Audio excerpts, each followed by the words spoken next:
ओम शांति। आज के 21 जून 2026 बाबार अव्यक्त महावाक्य आमरा शुनब, जार रिवाइज डेट हलो 15 नवेम्बर 2010 इंग्राजी। आजकेर এই मुरलीर सार कथा हलो जेखाने बाबा देखছেন যে সবার ললাটে तीन ধরনের महान भाग्যের दीप्ति जलजल करছে। एक, बाबार स्नेहमय पालनार भाग्य। दुई, शिक्षक रूपे ओनार काछ थेके शिक्षा पावार भाग्य। एवं तीन, सद्गुरुर बरदान लाभेर भाग्य। এই तीन सौभाग्य सकलेर जन्य समानभावे प्राप्त। बाबा सकलके एकई भालोबासा, एकई मुरली, एकई शिक्षा ओ एकई बरदान देन। आदि रत्न ओ परे आसा सन्तानदेर मध्य कोनो भेद नेই। तबु प्रत्येकेर जीवने से भाग्येर प्रकाश ओ उज्ज्वलता भिन्न भिन्न मात्राय देखा जाए। कारण प्राप्ति समान हलेও तार धारण ओ प्रयोगेर शक्ति नम्बर क्रमे হয়। ताई निजेर भाग्यके चिने तार दीप्ति आरो बृद्धि करा प्रयोजन। एखन आमरा शुनब आजकेर मुरली विस्तारे। ओम शांति। आजकेर हेडलाइन स्वपरिवर्तनेर गति तीव्र करे संस्कार स्वभावेर समाप्ति समारोह उद्यापन करो।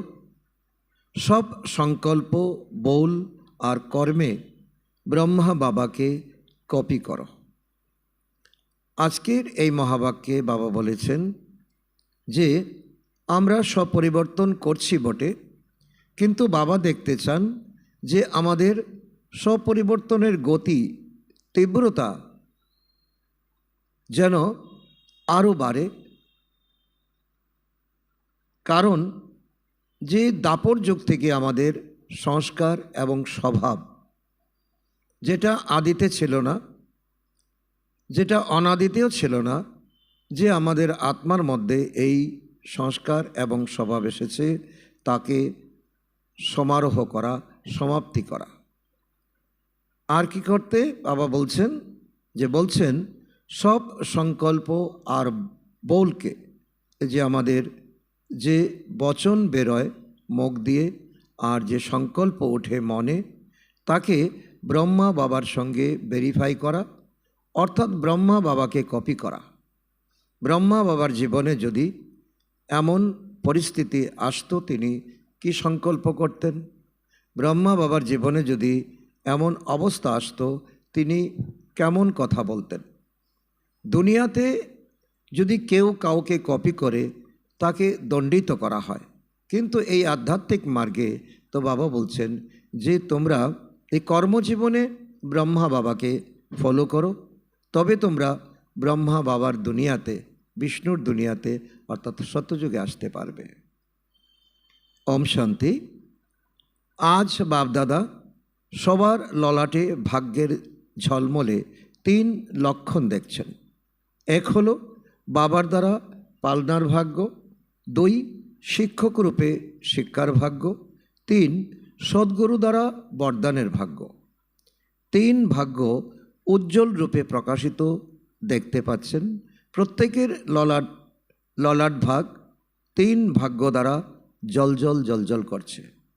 তো ওই বিষয়টা যদি বাবা দেখেন আর আমরা আত্মারও দেখি যে আমি আত্মা, আমার ললাটে এই তিনটি ভাগ্য জলজল করছে, তখন বাবা বলছে যে আমি তো অনেক আত্মার একসঙ্গে দেখছি, তুমি তোমার নিজেরটাকে তুমি দেখো। এমন ভাগ্য আর কারো ললাট ভাগে উজ্জ্বল রূপে দৃশ্যমান নয়, কিন্তু তোমাদের সকলের ললাট ভাগ্য দ্বারা উদ্ভাসিত। তোমরাও সবাই নিজের ভাগ্য দেখতে পাচ্ছ তো না?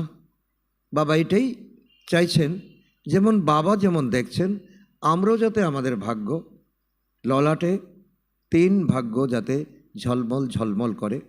বাপদাদা দেখছেন ভাগ্য তো সবার প্রাপ্ত হয়েছে, কিন্তু ভাগ্যের দীপ্তি সবার একরকম নয়।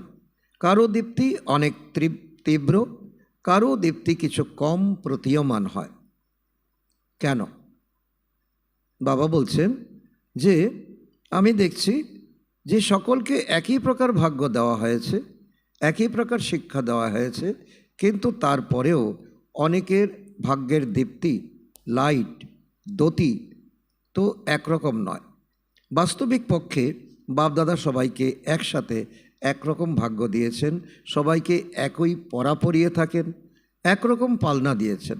আদিরত্ন বা পরে যারা এসেছেন সবার একই মুরলি দ্বারা পালনা প্রাপ্ত হয়, পঠন পাঠন প্রাপ্ত হয়, তাতে কোনো রকম তারতম্য নেই, সবার একই বরদান প্রাপ্ত হয়। আদিরত্নদের মুরলি আলাদা হয় না, একই হয়। অথচ ভাগ্যের উজ্জ্বলতা নম্বর ক্রমে দৃশ্যমান হচ্ছে। বাবা দেখছেন যে উজ্জ্বলতা, যে বাবা বলছেন যে আগে আসা আত্মা, পরে আসা আত্মা, সকলের ক্ষেত্রে একই রকম বিচার, একই রকম মুরলি, কিন্তু দ্যুতির ক্ষেত্রে তো বাবা বলছে যে তারতম্য তো নম্বর ক্রম দৃশ্যমান হচ্ছে। বাবার ভালোবাসা পালনা সবাই তো একরকম পাচ্ছে বা সবার একরকম প্রাপ্ত হচ্ছে। প্রত্যেকের মুখ থেকেই এটাই বের হচ্ছে যে আমার বাবা, আমার বাবা। হয় তারা কেউ আগে এসেছে অথবা কেউ পরে এসেছে, কিন্তু প্রত্যেকে নিজের অধিকার থেকে বলে, কি বলে? আমার বাবা। তাহলে এই বিষয়ে প্রতিযোগিতা সমান, কিন্তু প্রতিযোগিতা সমান, কিন্তু কেউ পিছিয়ে নেই, সকলে সমান তালে চলছে। ভালোবাসার ক্ষেত্রে সকলে বলে আমার বাবা। হয় তারা কেউ আগে এসেছে কেউ পরে এসেছে, কিন্তু প্রত্যেকে নিজের অধিকার থেকে বলে আমার বাবা। যে কোনো কাউকে যদি জিজ্ঞাসা করো তো বাবার থেকে ভালোবাসা প্রাপ্ত হয়েছে, তো আধ্যাত্ম নেশার সাথে তারা বলে বাবার ভালোবাসা সবচাইতে বেশি প্রাপ্ত হয়েছে আমার। কারণ সে অনুভবী, সে দুনিয়াকে দেখেছে যে মিত্র সম্বন্ধী আত্মীয় পরিবার থেকে তো ভালোবাসার পরিবর্তে ধোঁকাই খেয়েছে। আর যেদিন থেকে বাবার শিক্ষা জীবনে যুক্ত হয়েছে, সেদিন থেকে আত্মার উন্নতি শুরু হয়েছে, ভালোবাসার যে প্রাপ্তি সে অনুভব করছে। তাই বলছে যে আমার সবচাইতে বাবার থেকে ভালোবাসা বেশি প্রাপ্ত হয়েছে। এই যে আমার বাবা যারা বলছো, তারা আধ্যাত্ম নেশার সাথে হৃদয় থেকে বলো না যে আমার ভালোবাসা সবার চেয়ে বেশি। বাবা দেখছেন সবাই হৃদয় থেকে বলছে আমার ভালোবাসা সবচাইতে বেশি, আমি সবার থেকে বাবার ভালোবাসা বেশি পাচ্ছি। বাবার ভালোবাসা আগে তো আমার প্রতি, কেননা ভালোবাসাই বাবার পালনা। বাবার এই জ্ঞান যজ্ঞে এসে, রুদ্রযজ্ঞে এসে বাচ্চাদের কিছু প্রাপ্ত হোক বা না হোক, কিন্তু এটা সবাই অনুভব করেছে বাবা আমাকে ভালোবাসা দিয়ে প্রতিপালন করছেন, আমাকে চালিয়ে নিচ্ছেন। আমার বাবা এটা স্বীকৃত হওয়ায় তোমরা বাবার হয়ে গেছো, আর বাবা তোমার হয়ে গেছে। একে কেউ দ্বিখণ্ডিত করতে পারবে না। যেমন জলকে যদি কোনো অস্ত্র দিয়ে, অসি দিয়ে তাকে বারবার দ্বিখণ্ডিত করার চেষ্টা করা হয়, জলকে কখনো ভাগ করা যাবে না। ঠিক তেমনি আজ তোমরা সবাই এসেছো তো ভালোবাসার প্লেনে এসেছো, তাই না? ভালোবাসা সবাইকে টেনে নিয়ে এসেছে এখানে মধুবনে। সবার ভালোবাসার সাথে আরামে সবাই পৌঁছে গেছো। এই পরমাত্মা ভালোবাসা শুধু এখন সঙ্গম যুগে তোমাদের প্রাপ্ত হচ্ছে। দেবাত্মাদের ভালোবাসা প্রাপ্ত হয় শতযুগে, ত্রেতা যুগে, কিন্তু পরমাত্মার ভালোবাসা এই সঙ্গম যুগেই প্রাপ্ত হয়, এই এক জন্মে। তো বাপদাদাও এমন যোগ্য আত্মাদের দেখে কি বলেন? বাহ আমার বাচ্চা বাহ, তোমরাই কোটির মধ্যে কতিপয় যোগ্য হয়েছ, আর প্রতিকল্পে তোমরাই যোগ্য আত্মা হবে। চলতে ফিরতে এমন নেশা তোমাদের থাকে তো না? যেমন দুনিয়ার মানুষ যারা ভক্তি করে তাদের সেটা নেশা থাকে যে আজকে এই মন্দিরে যাব, কালকে ওই মন্দিরে যাব। তো তাদের নেশা থাকে, আমি এই মন্দির দেখে এসেছি, ওই মায়ের পূজা করে এসেছি। এখন তোমরা সাক্ষাৎ অনুভব করছো, জানতে পারছো যে আমি এত শ্রেষ্ঠ দেবী দেবতা হব। তো তোমাদের সেই নেশা চলে তো না? তোমাদের হৃদয়ও এই গীত গায়, বাহ আমার ভাগ্য, আমি শ্রেষ্ঠ দেবী দেবতা হব। স্বয়ং ভগবান আমাকে বরদান দিচ্ছেন, কল্প কল্প আমি এই ভাগ্য আমি অর্জন করব। এই গীত নিরন্তর গাও তো না? বাবাও খুশি হন যে সব বাচ্চা অধিকারী। পরমাত্মা ভালোবাসায় নিজেকে কোনোভাবে কম মনে করো না। ভালোবাসাতে সবাই পাস। বাপদাদা জিজ্ঞাসা করেন সবচাইতে কার ভালোবাসা বেশি? তো কে বলবে? সবাই জানে যে আমার ভালোবাসা কম নয়। বাবাও বলেন যে ভালোবাসার সাবজেক্টে সবাই পাস, তবেই আমার বাবা বলো তোমরা। কত ভালোবাসা রয়েছে তা প্রত্যেকে জানো। বাবার ভালোবাসা তোমার জীবনে কতটা যুক্ত হয়েছে বাবা বলছে তোমরা প্রত্যেকেই জানো। তো বাপদাদা দেখছেন যে ভালোবাসায় তো সবাই পাস, কিন্তু এই বাবার কিন্তু এর মধ্যে রহস্য লুকিয়ে আছে। বাবা বলছেন কিন্তু এখন সময় অনুসারে স্বপরিবর্তনেরও আবশ্যকতা আছে। ভালোবাসা শুধু আদর চুমু খেলে চলবে না। এখন বাবা বলছে যে স্বপরিবর্তনের আবশ্যকতা আছে। যেমন ছোট বাচ্চা একটা বয়স পর্যন্ত সবার আদর চুমু খায়। তারপর যখন একটু বড় হয় তখন মা বাবা চিন্তা করে তাকে পড়াশোনা শেখাতে হবে, স্কুলে পাঠাতে হবে। তখন আর আগের মুহূর্তের মধ্যে পার্থক্য থাকে। তাই বাবা বলছেন এখন যখন তোমরা একটু বড় হয়েছ, অর্থাৎ একটু অনুভব হয়েছে, এখন তোমাদের স্বপরিবর্তনের আবশ্যকতা আছে। শুধু স্বপরিবর্তনের ব্যাপারে তোমাদের বিশেষভাবে বলা হয়েছিল যে এই সময় স্বপরিবর্তনের ক্ষেত্রে বিশেষ সংস্কার পরিবর্তন ও স্বভাব পরিবর্তনের আবশ্যকতা আছে। স্বপরিবর্তন মানে শুধু জ্ঞান আর যোগের প্রতি অনুরক্ত থাকা নয়, সেখানে ধারণার কথাও আছে। সেখানে সংস্কার এবং স্বভাবকে, পুরানো স্বভাব সংস্কারকে সমাপ্তি করার কথাও রয়েছে। তো বাবা বলছেন যে স্বপরিবর্তন মানে তোমাদের পুরানো স্বভাব সংস্কারকে এখন সমাপ্তি করতে হবে। এখন নতুন বছর শুরু হয়েছে। এই মুরলী যখন নভেম্বর 2010-এ চালানো হয়েছিল, তো এটা হচ্ছে বছরের শেষ সময়। 2011 আসছে। তাই বাবা বলছেন যে নতুন বছর শুরু হয়েছে, তো স্বপরিবর্তনের গতি ফাস্ট হওয়া প্রয়োজন। তোমরা করেও থাকো স্বপরিবর্তনের জন্য বিভিন্ন, তোমরা বাবার শ্রীমতকে পালন করে থাকো, অ্যাটেনশনও রাখো, কিন্তু গতি এখন বাবা বলছে ফাস্ট থেকে ফাস্ট হওয়া চাই। বাপদাদার স্মরণ আছে, আগেও তোমরা প্রতিজ্ঞা করেছো যে নতুন বছরে স্বপরিবর্তনের ক্ষেত্রে সংস্কার পরিবর্তন করতেই হবে। এটাই হবে তোমাদের সবথেকে শ্রেষ্ঠ সংকল্প, যে করতেই হবে। কিন্তু বাপদাদা দেখেছেন যে সংস্কার পরিবর্তনে যতটা ফাস্ট পুরুষার্থের প্রয়োজন, গতি আরও ফাস্ট হওয়া দরকার।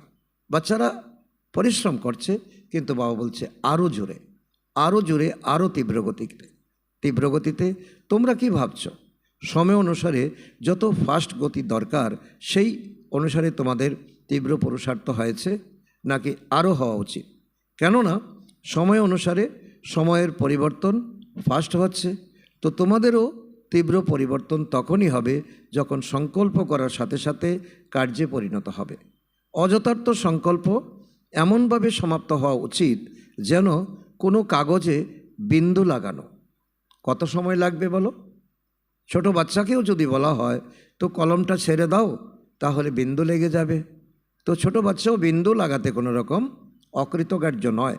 অযথার্থ অর্থাৎ ফালতু সংকল্প, বাবা বলছে তাকে তোমাদের বিন্দু লাগাতে হবে।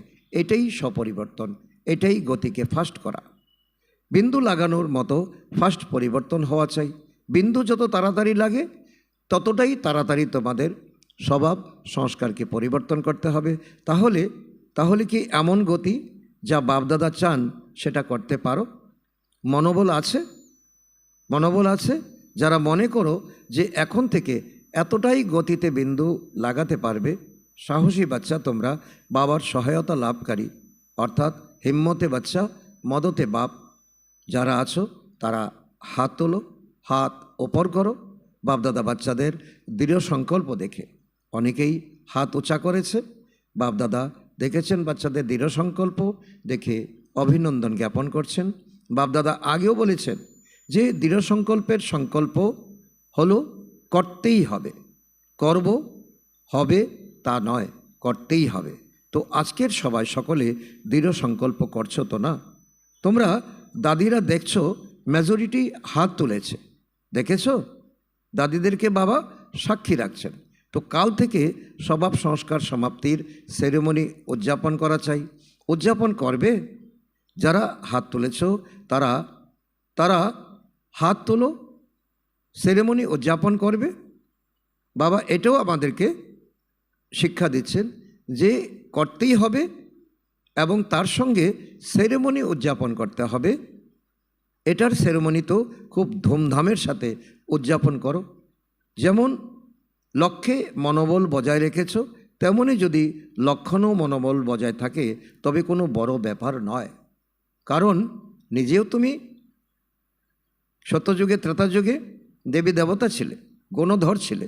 যখন লক্ষ্যই আছে বাবা সমান হওয়ার, তখন লক্ষ্য আর লক্ষণ এক করতে হবে। এখন তাতে কি এমন কঠিন ব্যাপার? ফলো ব্রহ্মা বাবা সিক্রেট বলে দিয়েছেন, ব্রহ্মা বাবাকে ফলো করো।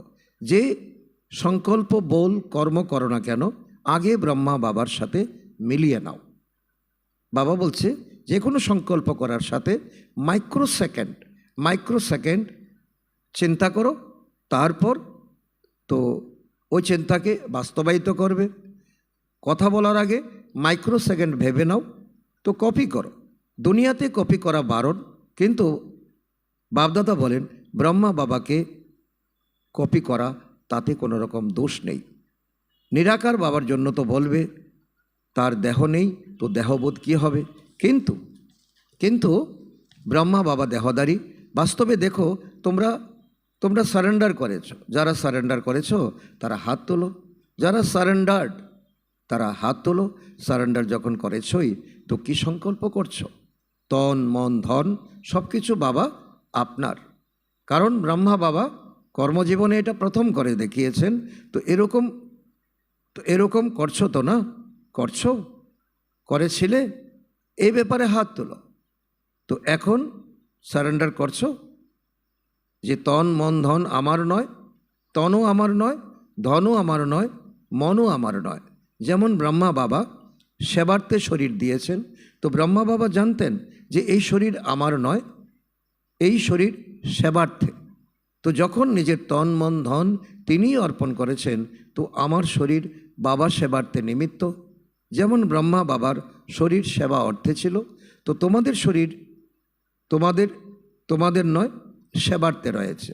তো এই দেহ অভিমান বা দেহবোধের যে সংস্কার, এটা হওয়া উচিত। এই স্মৃতি রাখো যে এই তন বিশ্ব সেবার্থে। আমি বিশ্ব কল্যাণকারী আত্মা, আমার নয়।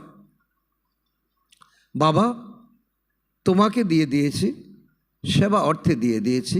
তো দেহবোধ ও দেহ অভিমানের মধ্যে দেহ অভিমান বেশি ক্ষতি করে। দেহবোধ একটা মাটি আর দেহ অভিমান হলো খাদ। এর থেকে দেহবোধ হালকা, কিন্তু দুটোই যখন দিয়ে দিয়েছো, দেহবোধ এবং দেহ অভিমান, ফর্ম পূরণ করো তো না? কি লেখো? টিচার্স ফর্ম পূরণ করাও তো না? তো আমার এই জীবন এখন ঈশ্বরীয় সেবার জন্য। সবাই তো যারা ব্রাহ্মণ হয়েছ তাদের সকলেরই বাবার কাছে প্রতিজ্ঞা রয়েছে, তন মন ধন আমার নয় বাবা, এটা তোমার। তো দেহবোধ কিংবা দেহ অভিমানের সংস্কার উৎপন্ন হয়। সেই জন্য তোমরা আজও প্রতিজ্ঞা করেছ সংস্কার সমাপ্তির, কারণ এগুলোই বাবাকে প্রত্যক্ষ করার পথে বিঘ্ন উৎপন্ন করে। বাবা বলছে, তো প্রতিজ্ঞা বারবার করছো, প্রতিজ্ঞা বারবার ভেঙে দিচ্ছ। যখন বারবার প্রতিজ্ঞা ভেঙে দিচ্ছ তখন বাবার সমান হতে পারছো না, আর বাবাও প্রত্যক্ষ হতে পারছে না। এটাই বাবার প্রত্যক্ষতার বিঘ্নরূপ তৈরি করে। তোমাদের সকলেরই এই উৎসাহ উদ্দীপনা আছে তো না? বাপদাদা শুনতে থাকেন, তোমরাও বলতে থাকো বাবাকে প্রত্যক্ষ করাতে হবে। এখন পর্যন্ত ব্রহ্মা কুমার কুমারী প্রত্যক্ষ হয়েছে। বাবা বলছে যে তোমাদের সাদা কাপড় দেখে ব্রহ্মা কুমারীরা যাচ্ছে, ব্রহ্মা কুমার যাচ্ছে, তোমাদের চেহারা দেখে সকলে বলছে যে এরা সাধারণ নয়। এটা প্রত্যক্ষ হয়েছে। ভগবান বাবা এসে গেছেন, ভগবান বাবা এসে ওনাদেরকে পড়াচ্ছেন। এখানে গেলে ভগবানের পড়াশোনাকে আমরা জীবনে অনুভব করতে পারবো। এই প্রত্যক্ষতা এখনও গুপ্ত আছে। তোমরা এর জন্য পুরুষার্থ করছো, কিন্তু প্রত্যক্ষভাবে এই আওয়াজ এখনও ছড়িয়ে পড়েনি, ছড়িয়ে পড়া উচিত। আমাদের বাবা এসে গেছেন যেন সবাই বলে। তোমরা কেন বলবে? একলা তোমরা কত চিৎকার করবে? সারা দুনিয়ার আত্মা বলবে এটা ভগবানও বাঁচাও। এই কথন ব্রহ্মা কুমারীদের নয়, এটা সকলেই বলবে।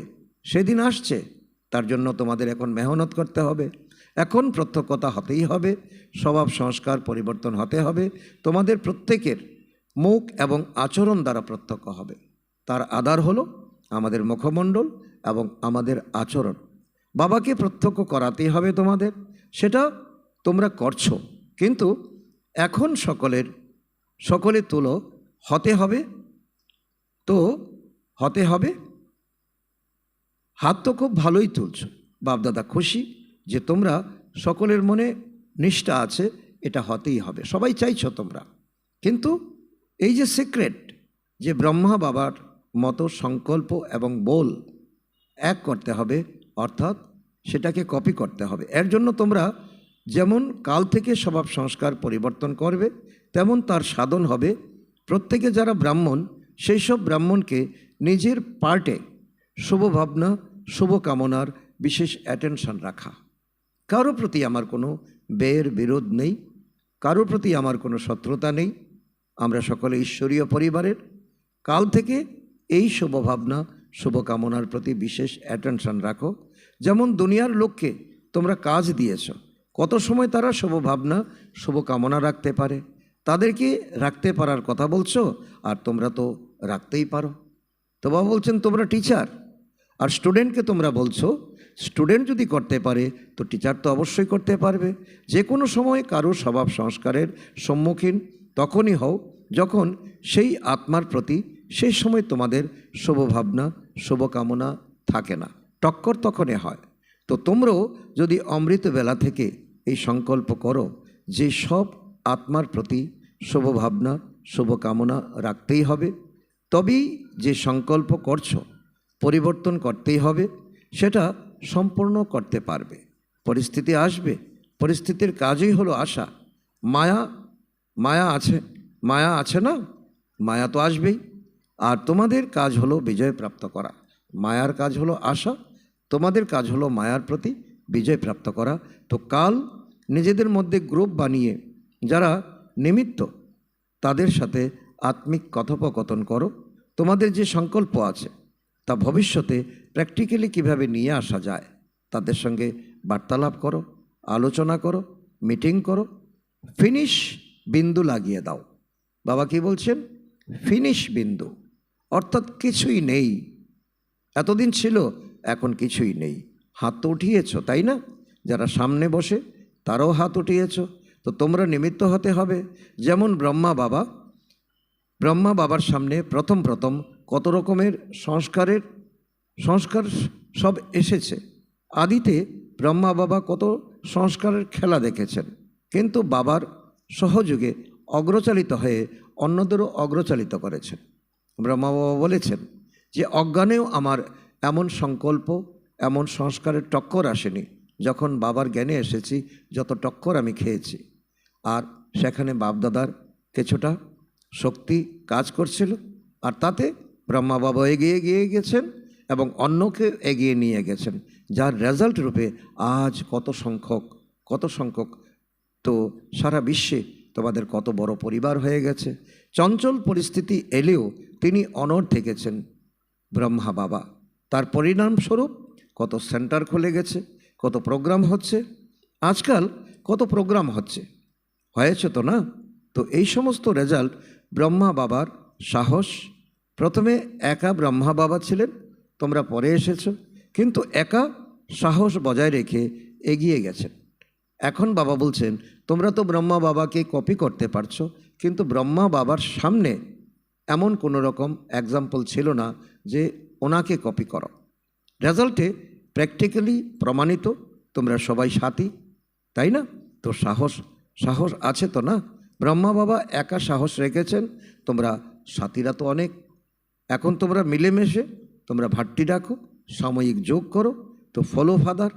সবাই তোমরা নিজেকে ব্রহ্মা বাবার বাচ্চা সাথী মনে করে তো না? সাথে আছে, সাথে যাবে, আর ব্রহ্মা বাবার সাথে রাজ্যে যাবে। তো এখনই সময় সংস্কারের মিলন করাতে হবে, স্বভাব সংস্কারকে তো সমাপ্তি ঘটাতে হবে। যেমন ব্রহ্মা বাবা সাহস রেখেছেন আমাকে করতেই হবে এবং প্র্যাকটিস করেছেন, করে দেখিয়েছেন, তোমরা রেজাল্ট দেখতে পাচ্ছ। তো এই সংগঠনে যদি সাহসের পা রাখো তবে কী না হতে পারে। কল্প হয়েছে, হতেই হবে। আমি করেছিলাম, এখন আমার সামনে সেই চ্যালেঞ্জ এসেছে। তো এখন বাবা কি চান তা বলছেন। শুধু তোমরা সবাই একটা বিষয় নির্দিষ্ট করো। সেই একটা বিষয় হলো সাধারণ পুরুষার্থকে তীব্র পুরুষার্থে পরিবর্তন করা। বাবা বলছেন যে একটা বিষয়কে টার্গেট করো, একটা বিষয়কে টার্গেট করে তার উপর পুরুষার্থ করো। বাপদাদা দেখেছেন কোথাও অসাবধানতা হয়ে যাওয়ারই আছে। সকলে তো একরকম নয়। বিজয় তো আমাদের জন্মসিদ্ধ অধিকার, এমন জ্ঞানের হিসাবে তোমরা নিশ্চিত। কারণ বাবা বলছেন যে পরিশ্রম তোমাদের করতে হবে, কিন্তু বাবা বরদানও দিয়ে রেখেছেন বিজয় তোমাদের জন্মসিদ্ধ অধিকার। কিন্তু অসাবধানতার ব্যাপারেও এই শব্দ আসে, আমার বিজয় তো হয়েই আছে। কোনো কাজ আটকে নেই, হতেই হবে। এক হলো পুরুষার্থের এই শব্দ, আরেক হলো অসাবধানতার এই শব্দ। কোনো কাজ আটকে যাওয়ার নেই, হতেই হবে। তো এটা অসাবধানতা।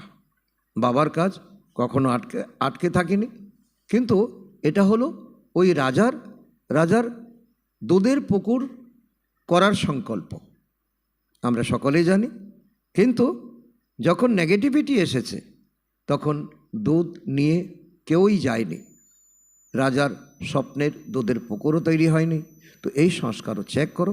অসাবধানতার লক্ষণ হলো তার জীবনে ছোট বিষয়ে যদি অসাবধান আমরা থাকি, তো আমাদের জীবনে কি আসবে? ছোট ক্লান্তি দৃশ্যমান হবে। আজকে ভালো লাগছে না, এখন ভালো লাগছে না, চেহারায় সেই খুশির আভা দৃশ্যমান হবে না। সেবা দ্বারা পূর্ণ হচ্ছে, তো মুখে খুশি থাকা উচিত। সেবা যদি করে থাকো তো সেবার ফল হলো মেবা, অর্থাৎ খুশি।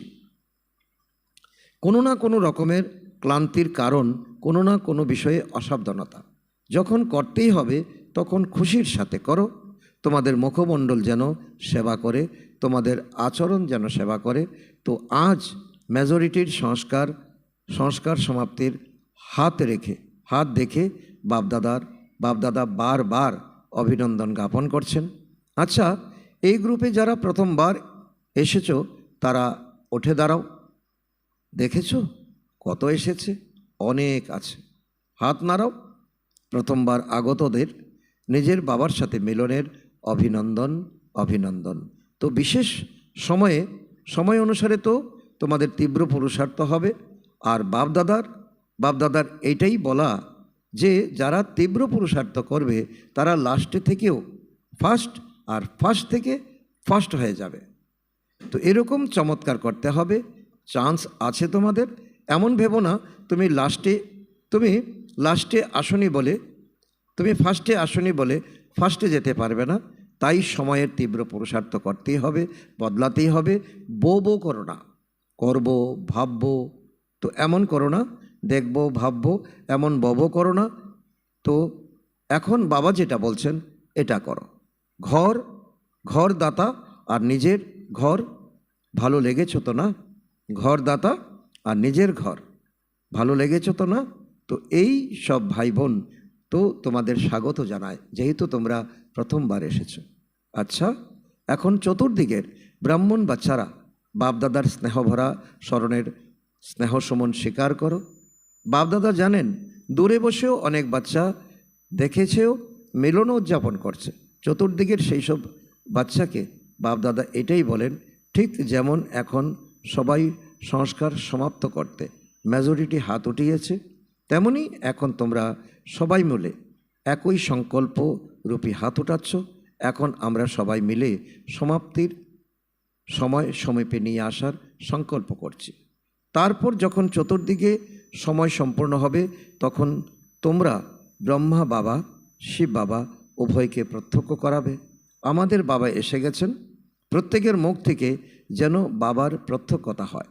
এখন এই বছরে এই দৃঢ় সংকল্প রাখো যে বাবার প্রত্যক্ষতা করতে হবে। অর্ধেক কাজ তো বাবা করাচ্ছেন, বাচ্চাদেরকে বিশ্বের সামনে প্রত্যক্ষ করিয়েছেন। এখন বাচ্চাদের কার্য হলো ভগবান এসে গেছেন এই আওয়াজ বিশ্বের এক এক বাচ্চার কাছে পৌঁছানো। সবাই যাতে একই সুরে বলে, দীপ্ত কণ্ঠে বলে। তো সবাইকে বাপদাদা দেখে প্রত্যেককে হৃদয়ের স্নেহ, হৃদয়ের ভালোবাসা, হৃদয়ের উৎসাহ উদ্দীপনা ভরা স্মরণের স্নেহ সমন দিচ্ছেন। এইরূপ আমরা বাচ্চারও বাপদাদাকে আমাদের এত উঁচুতে উঠানোর জন্য আমাদের প্রতিজ্ঞা করিয়ে, আমাদের বরদান দিয়ে, আমাদের স্নেহ দিয়ে, আমাদের শিক্ষা দিয়ে আগে বাড়িয়ে নিয়ে যাওয়া বাপদাদাকেও আমরা হৃদয়ের স্নেহসমন, সুপ্রভাত ও অভিনন্দন জানাচ্ছি। ধন্যবাদ বাবা, ধন্যবাদ। সেবার টার্ন কর্ণাটক জোনের। সেবার চান্স নেওয়া অর্থাৎ বাবার সমীপে আসার চান্স পাওয়া। দেখো সেবার কারণে কত লোকে আসার চান্স পায়। তোমরা সব নিমিত্ত টিচার্সদের সবার আশীর্বাদ প্রাপ্ত হয়, কেননা তোমরা সেবার সাহস রেখেছ আর কত সংখ্যকের চান্স প্রাপ্ত হয়েছে। বাপদাদা দেখেছেন যে যারা নতুন তারা প্রথমবার অনেক এসেছে, যারা কর্ণাটক থেকে প্রথমবার এসেছে তারা লম্বা করে হাত ওঠাও। প্রথমবারও অনেক এসেছে, এটা ভালো। কর্ণাটকের ভালো বৃদ্ধি হয়েছে। এখন যেরকম বৃদ্ধি হয়েছে সেরকম তীব্র পুরুষার্থের বিধির তরঙ্গ চতুর্দিকে ছড়িয়ে দাও। তীব্র পুরুষার্থ দ্বারা কি করতে হবে? এই যে দাপর যুগ থেকে আমাদের মায়ার দেওয়া স্বভাব সংস্কার, তাকে সমাপ্ত করতে হবে। নম্বর নিয়ে নাও, সংস্কার সমাপ্তির নম্বর নিয়ে নাও। নিতে পারো? যে মনে করো আমি প্রথম নম্বর নিতে পারি সে হাত তোলো। ভালো, এরকম নিজেদের মধ্যে সংগঠন করে প্রোগ্রাম বানাও। তোমরা সবাই এক, স্থান ভিন্ন ভিন্ন, কিন্তু আমরা এক। আমরা কেউ কর্ণাটকে আছি, কেউ চেন্নাই আছে, কেউ আমরা বেঙ্গালোরে আছি, কেউ আমরা কলকাতাতে আছি। এই চমৎকার করে দেখাও আমরা সবাই বাবার পরিবার। আছে না সাহস আছে? তো বাপদাদার কাছে সমাচার আসতে থাকে। তো মধুবনে প্রতি মাসে নিজের পরিবর্তনের সমাচার লিখবে তো না? প্রতি মাসে যা হয়ে গেছে তা অতীত, নম্বর 1 হয়ে দেখাও। এটা ভালো। বাপদাদা দেখেছেন সেবা ভালো হচ্ছে, এখন সংগঠন দেখতে চান। এক্সাম্পল হও। রেডি আছো? হাত তোলো। তোমরা দেখো 1 মাসের মধ্যে রেজাল্ট আসবে। আচ্ছা, অনেক অনেক বিশেষ স্মরণের স্নেহসমন, সুপ্রভাত ও নমস্কার। এইরূপ বাচ্চাদেরও স্নেহসমন, সুপ্রভাত ও নমস্কার। ধন্যবাদ বাবা, ধন্যবাদ। আজকে বাপদাদার মধুর বরদান আমাদের বাচ্চাদের প্রতি সম্পূর্ণ সমর্পণের বিধির দ্বারা আপন বোধের অধিকার সমাপ্ত করে সমান সাথী ভব। এর অর্থ বাবা বলছেন তোমাদের যে প্রতিজ্ঞা আছে, সাথে থাকবে, সাথে যাবে আর সাথে রাজত্ব করবে। এই প্রতিজ্ঞা তোমরা তখনই পালন করতে পারবে যখন সাথীর সমান হবে। সমতা আসবে সমর্পণ থেকে। যখন সবাই সমর্পণ করে দিয়েছ, তখন নিজের বা অন্যের অধিকার সমাপ্ত হয়ে যায়। যতক্ষণ পর্যন্ত কারো অধিকার থাকে ততক্ষণ সর্বসমর্পণে কমতি আছে, সেজন্য সমান হতে পারবে না। তো সাথে থেকে সাথে ওড়ার জন্য শীঘ্রাতিশীঘ্র সমান হও। আজকের স্লোগান, নিজের শ্বাস, সময় আর সংকল্প সফল করাই সফলতার আধার। আজকের অব্যক্ত মহাবাক্য, সদা হাসি খুশি থাকার জন্য নিজের ন্যাচারাল বানাও, সরল বানাও, সহনশীল হও। এর অন্তর্গত বাবা বলেছেন, যে সরল স্বভাবের হবে তার মধ্যে অন্তর্লীন করার শক্তি আপনা থেকেই আসবে।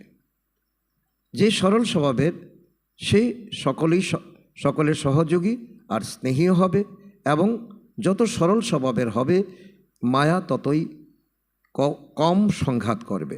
যারা সরল স্বভাবের তাদের ব্যর্থ সংকল্প চলবে না, তাদের সময়ও ব্যর্থ যাবে না, তাদের বুদ্ধি বিশাল আর দূরদর্শী হবে। সেজন্য তাদের সামনে কোনো সমস্যা প্রতিরোধ গড়ে তুলতে পারে না। ওম শান্তি।